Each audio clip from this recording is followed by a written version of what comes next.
Is there anything specific to investment banking? Yes, probably more than we can talk about in just one session. I want to provide some more information around like what does investment banking, recruiting or, just application interview process look like for the audience. So can you maybe share a little bit more of on the like what does the hiring process look like in like a nutshell? Sure.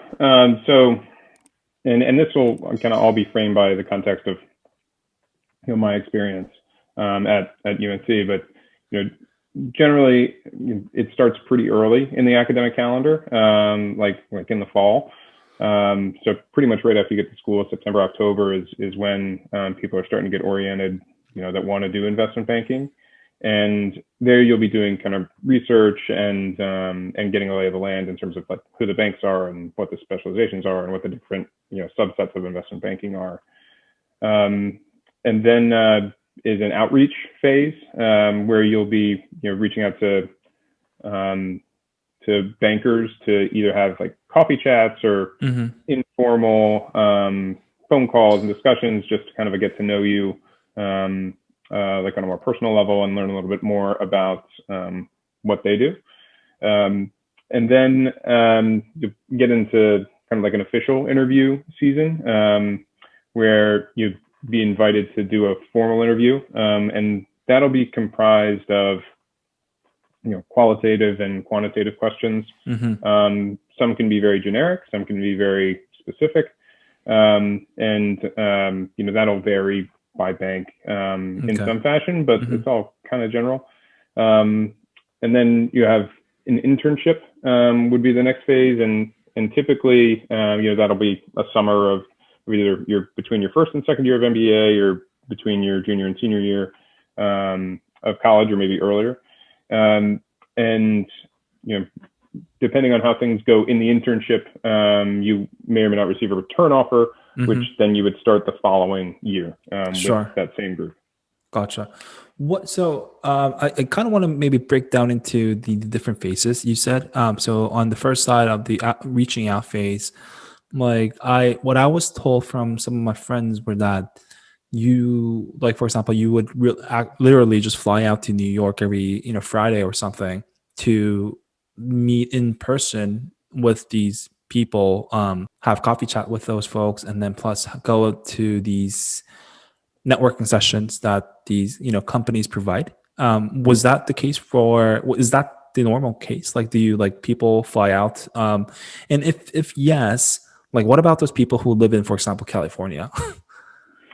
Yeah, no, that is the case, and I think that's a good point. I mean, at UNC, for example, like the banks also came to the school. It's all depends on the relationships, but it is, I'd say, important to have face time. I mean, also from their perspective and from my perspective, as a candidate, because I want to get to know the people that I'm going to be working with. Yeah, of course. As much as possible when you go to make a decision.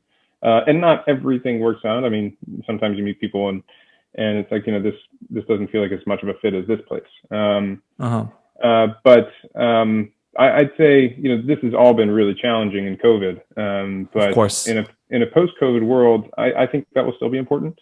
And as far as people that are on the West Coast, for example, New York is definitely an investment banking hub. And so that's where a lot of, hiring happens for investment banking. Charlotte also is, like for Wells Fargo, for example. And I actually sit in DC where we have a team.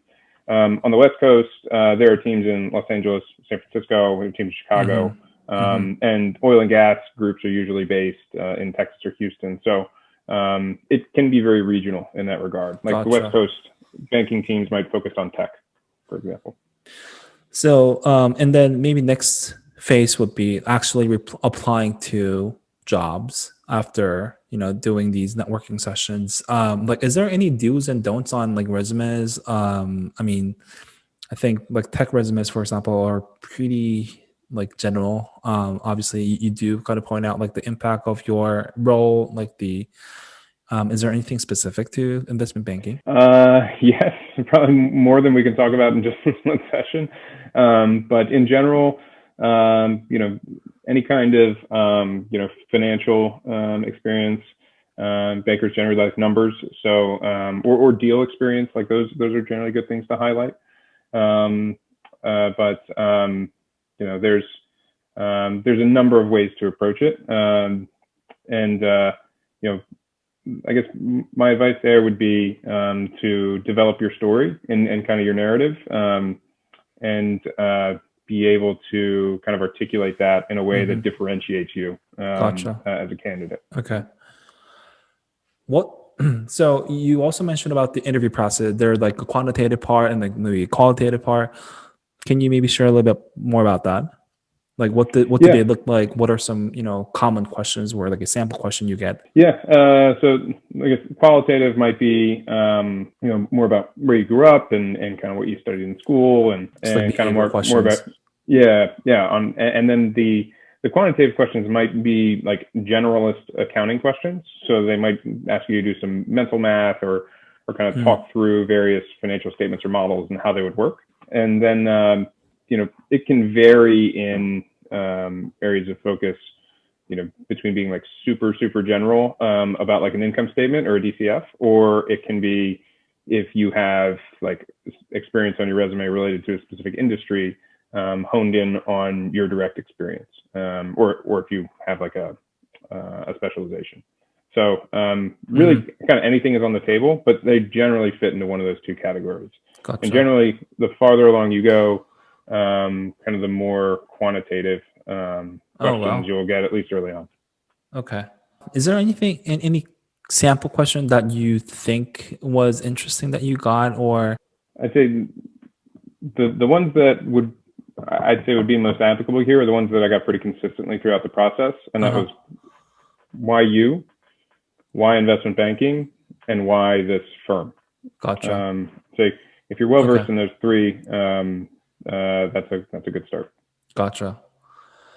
How did you prepare for these interviews? I mean, obviously on the behavioral, like why parts, like you can do some research and all that. Like what the quantitative questions, like were there anything that you kind of studied based on, or like did you do a lot of mock interviews with your peers who were in the club, for example?